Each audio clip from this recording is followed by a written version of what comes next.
Tonight, Hawaii on hurricane alert as Lala powers up. This is an enormous storm. The Big Island in the bullseye in what could be the first direct hit from a hurricane in more than 150 years. I'm meteorologist Andrew Kozak with new details on Lala's path and torrential danger. Also tonight, water weary. I'm Lana Zach in Iowa City. The Midwest has been devastated by flooding this week. Why the worst isn't over yet. Amid a record wildfire season, a new beginning today in a California community struggling to rebuild from the ashes. I'm Mark Strassman in Pacific Palisades with the story of a glitzy symbol of renewal. A monster earthquake, dozens are dead in Indonesia. In Afghanistan, the Taliban marks 5 years in power. And big cities, safer streets. I'm Allie Bauman in Newark, New Jersey, in a city notorious for trouble, why it now leads the nation in a record drop of violent crime. All that plus the cycle of life. Shadow returns to the nest with a new friend. Could a match be in the making? This is the CBS Weekend News from New York with Jerika Duncan. And good evening, everybody. I'm Doug Williams in for Jerika tonight. Hurricane Lala is taking aim at the Big Island of Hawaii, and as it approaches, the rain has been relentless, the surf pounding, the wind howling. Lala is expected to pummel the state, where folks have been rushing to prepare for it, and Hawaii's governor has declared a state of emergency. When you get rain of that magnitude, you can be sure there are going to be landslides, there's going to be rockfall, there's going to be all kinds of debris, and we just went through quite a lot of flooding in some of these areas.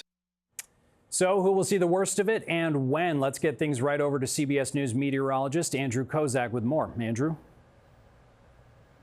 Yeah, good evening, Doug. The Big Island getting the worst of it. The wind, the rain, the heavy surf. These darker colors, the orange, the reds, hitting the highest peaks of the Big Island. That's where we've already seen wind gusts over 50 miles per hour. But we could see wind gusts over 75. Hurricane warning for the Big Island, tropical storm warning for the other islands as of tonight. Let's talk about the track of this, because while it will be hanging on by a thread as a Category 1 hurricane, it will miss the other islands before it goes out to sea. But not everybody goes unscathed. We'll have tropical storm force winds for all the other islands through your Sunday morning, and the rainfall, that is going to be the big deal. Up to 25 inches on the east side of the Big Island. Mudslides and catastrophic flooding is what we're watching tonight. Doug?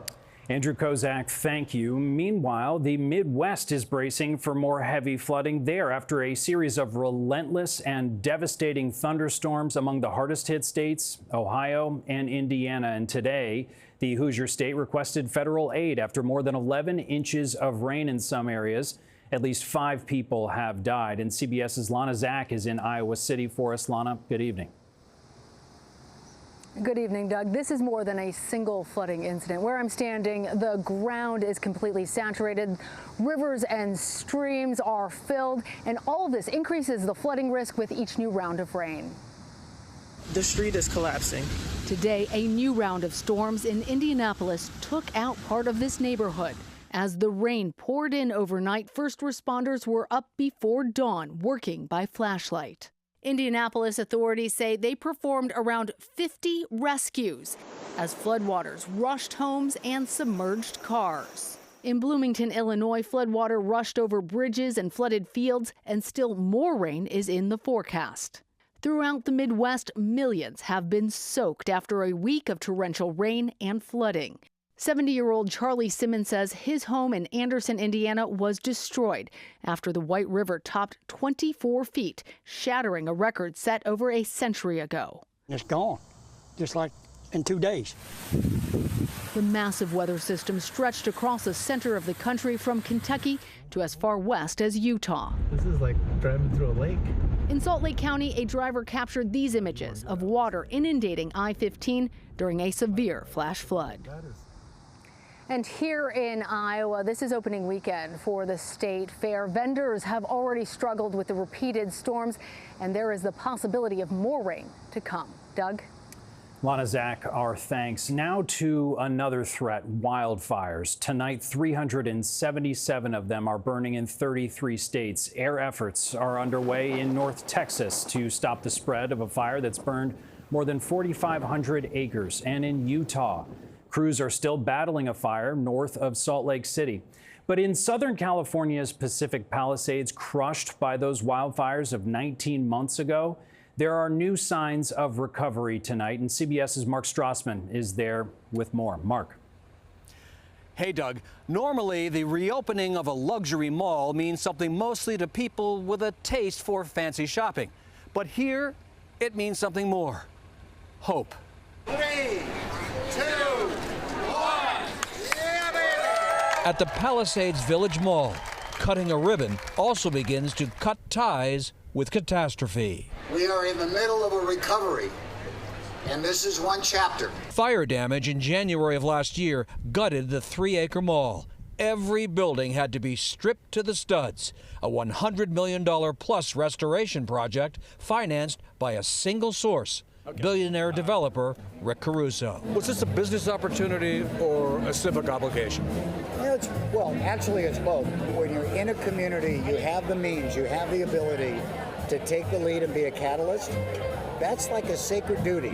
Wanted to check in. How are you guys doing? We caught up with executive chef Tim Hollingsworth minutes after his new restaurant opened. Fire chicken tenders with French fries. At Alphabet Bar and Grill, letter R could mean two things: renewal and responsibility. Part of the rebuilding of the community, when you know that somebody has lost so much, you want to do anything that you can to help out. Only about a half mile from the mall, this is what you see. Fire destroyed roughly 5,500 homes in Pacific Palisades. Only about 35 have been completely rebuilt. Many residents still fight for insurance payouts. Red tape is onerous. And to some people here, the reopened mall spotlights an uneven, unfair recovery. Not Caruso. And I believe it creates this flywheel that starts getting everybody moving in the same direction. Nearly 50 mall businesses now have a new lease on life. It's a glitzy symbol of renewal in a community that's still often a landscape of loss. Doug? But a sign of hope indeed, Mark Strassman. Thanks. Tonight, Indonesia is reeling after 2 major earthquakes in less than a day. At least 47 people are confirmed dead, dozens injured after the 7.7 quake struck off of Indonesia's eastern coast. That was followed by a 6.4 magnitude tremor on the western island of Sumatra. Authorities say the death toll is expected to rise.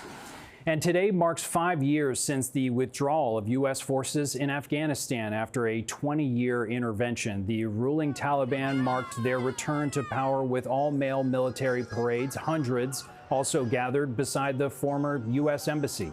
U.S. and allied forces invaded Afghanistan after the September 11th attacks by al-Qaeda terrorists. Tonight, new tensions with Iran. The regime is rejecting President Trump's statement that he wants the Strait of Hormuz to be a U.S. territory as, quote, delusions. And CBS's Aaron Navarro is in Bridgewater, New Jersey, traveling with the president. Aaron, good evening. Good evening, Doug. The June ceasefire agreement between the U.S. and Iran is set to expire on Monday. Yesterday, President Trump repeated his claim that Iran will be defeated, quote, very soon, though the dispute over the Strait of Hormuz remains. I will never apologize. I did the right thing. Speaking at a New York police training facility Friday, President Trump defended his war with Iran and made a declaration. Pretty soon I'll be declaring the Hormuz Strait a territory of the United States. Iranian leaders called Trump's claim a delusion. Last night, the regime targeted an Abu Dhabi oil tanker in the Strait, the third tanker attack this week. Iran's foreign minister Abbas Araghchi said they have not decided whether to resume negotiations with the U.S. The diplomatic deadlock comes as U.S. military resources are being strained, including on the USS Abraham Lincoln, which has been at sea for nearly 9 months. Some sailors are reporting that conditions on board are worsening, and that's prompted outcry from Navy parents. It is an extra amount of stress when your loved ones are at sea and you worry about them because, yes, they're in a combat zone.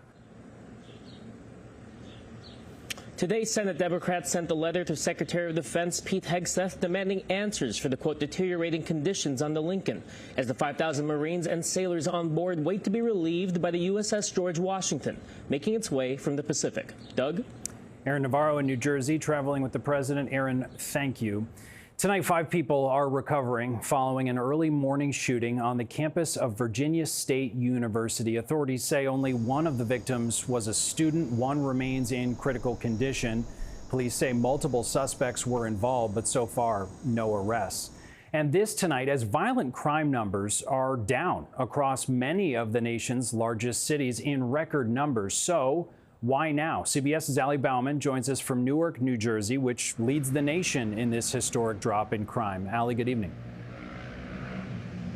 Good evening, Doug. New data from the FBI shows that in 2025, the U.S. saw its largest yearly drop in violent crime since they started tracking it nearly a century ago. These days, the sounds of sirens are less frequent in Newark, New Jersey, a city long known for its high crime rate. I feel it's been a lot safer. Safety in Newark is very good right now. Recent data shows Newark saw the largest decline in homicides among major cities in the country, down more than 64% for the first half of this year compared to that period last year. Emmanuel Miranda is Newark's Director of Public Safety. I think that everyone should be able to take pride in the work that we're doing. So far this year, some cities like Chicago have seen an increase in homicides, while many major cities like Baltimore and Philadelphia are down about a quarter. The FBI says last year, the U.S. saw its lowest murder rate in roughly 70 years. President Trump says his administration deserves the credit. We ended the war on police, and we declared a very strong war on crime. Adam Gelb, president and CEO of the Council on Criminal Justice, says crime has been trending down since 2022. So that consistency across the map that we're seeing in the drops in crime should really make us cautious about handing credit to any one leader, one party, program, before the evidence catches up with the facts. In Newark, Miranda credits his city's success to a combination of strong police work, new technology, and community engagement. It's us working with our community, the community working with us to be able to achieve these kind of numbers. Data shows the violent crime rate for most large cities has continued to drop so far this year. Some experts estimate the homicide rate for 2026 is on track to beat last year's historic low. Doug? A fascinating look at those numbers. Ali Bauman, thank you. Bonnie Tyler fans turned out to pay their respects to the late singer today. Thousands lined the streets ahead of her funeral in her small hometown of Mumbles, Wales. Tyler, best known for her 80s hit Total Eclipse of the Heart, died in Portugal last month. She was 75 years old.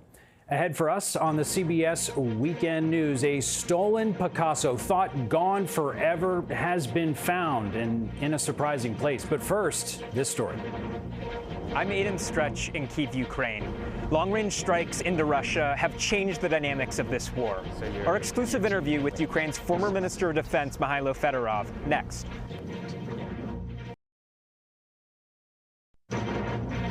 Ukraine launched airstrikes at Russia overnight with new Ukrainian-made cruise missiles called Flamingos. President Volodymyr Zelensky posted these videos saying the missiles hit a major industrial and aviation facility. Deep strikes inside Russia are part of Ukraine's strategy to end the war. And CBS's Aiden Stretch is in Kyiv with more. Aiden. Good evening, Doug. The person who helped design that strategy, former Minister of Defense Mikhailo Fedorov, was fired a month ago. We sat down for an exclusive interview to hear where he thinks the war is heading and what role he'll play in it. It's a technological war, and we need to defeat Russia in every technological cycle, and we need to make decisions 24/7. So you're innovating fast, but Russia is innovating too. 100%, yeah. Mikhailo Fedorov was the architect of Ukraine's modern warfighting strategy, turning to drones and robots to beat back a larger adversary. 1 month ago, he was fired after clashing with Ukraine's top general. Across the country, thousands protested his dismissal. Why do you think that you were removed from your position? You know, I really don't want to talk to the American audience about why. Even in America, people want to know. Whatever the reason, it is important to understand that Ukraine will continue to fight. What's next for you? We'll see. Will you return to government? Скоро це побачимо. Soon we will see. В будь-якому випадку. But in any case, all my work will be aimed at ending the war and rebuilding Ukraine.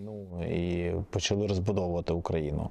Fedorov was credited with turning the tide of the war in Ukraine's favor, increasing Ukraine's deep strikes into Russia by tenfold and bolstering its domestic arsenal.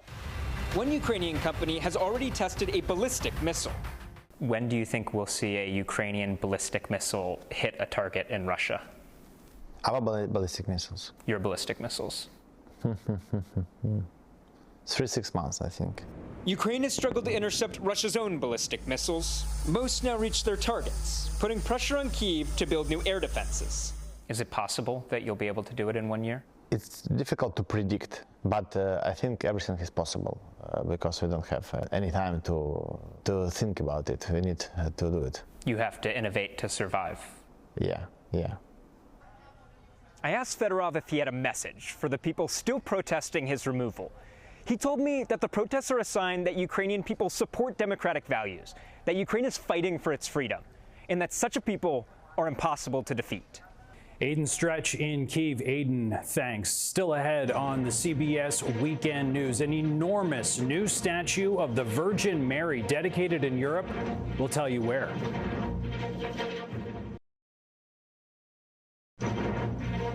For Catholics around the world, today is a feast day honoring the Virgin Mary. So a tiny village in Poland marked the occasion by dedicating Europe's largest ever statue of Mary, more than 182 feet tall.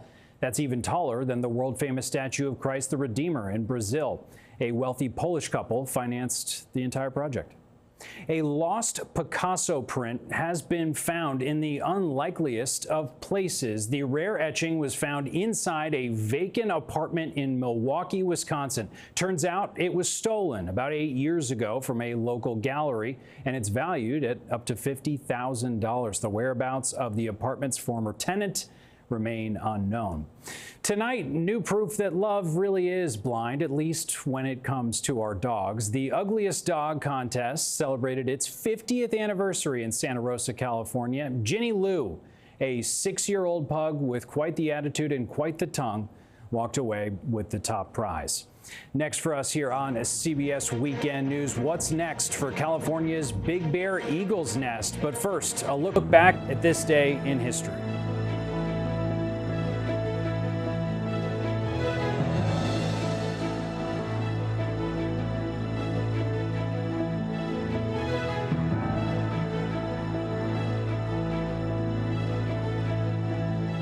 For the first time in years, Apple Computer is out with a new Macintosh that is really causing a buzz. It's called the iMac, and here it is.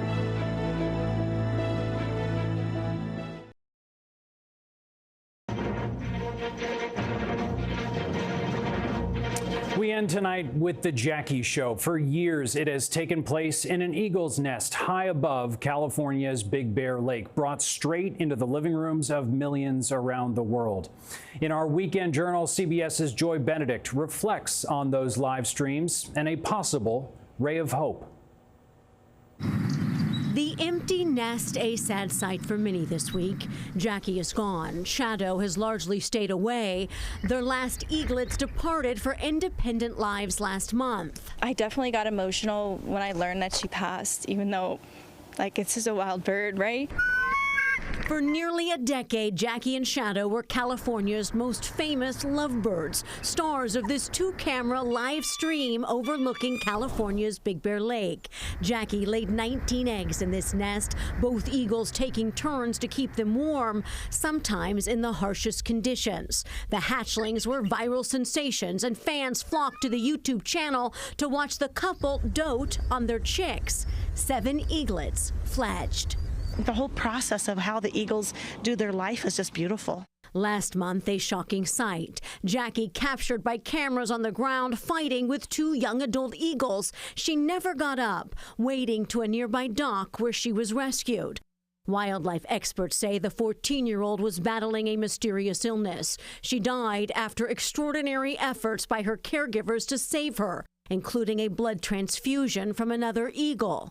Several eagles have shown interest in the nest. This female, the first to swoop in, even spending time with Shadow in the nest this week. KD1 is an eaglet from our 2022 nest. KD, as bird watchers are calling her, is a banded eaglet hatched about 70 miles away.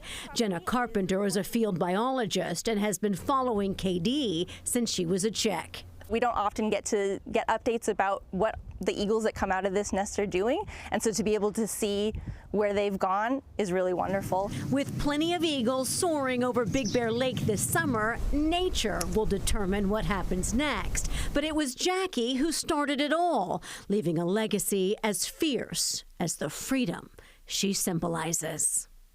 Joy Benedict, CBS News, Big Bear Lake, California. Nice that Shadow has some company. And that's the CBS Weekend News for this Saturday, everybody. I'm Doug Williams here in New York. Good night.